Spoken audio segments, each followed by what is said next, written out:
My husband's aunt, Linda, hits me with it again at Thanksgiving. You Asians are just naturally good at math, huh? And everyone nods like she's paying me a compliment. But here's what she's really saying: you don't deserve your success. It's not hard work, it's just your race. And the worst part? She knows it.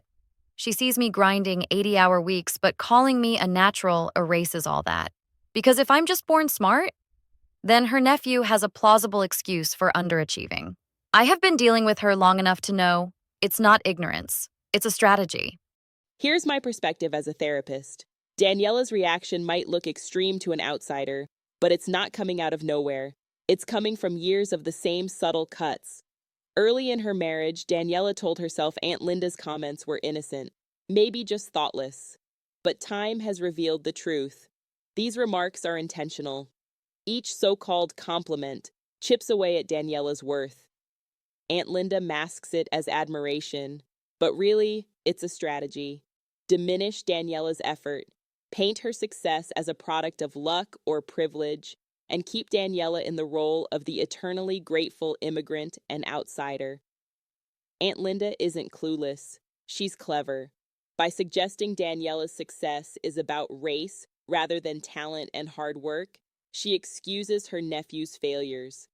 If Daniela's wins are handouts, then her nephew isn't underachieving.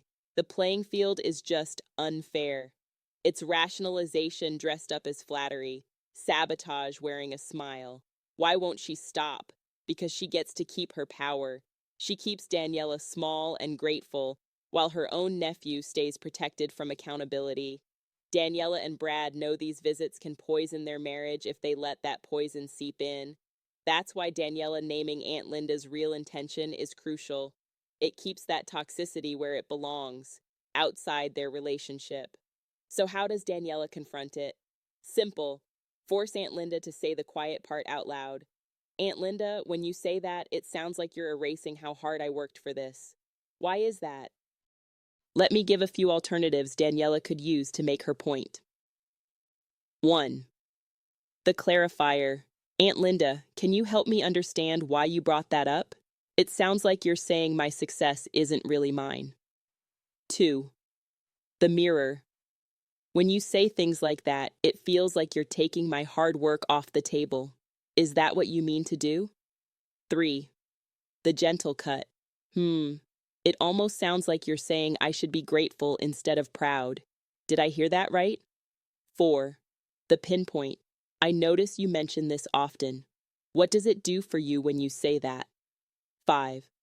The reversal. Aunt Linda, if someone said that about Brad or your son, how would it land for you? How they work.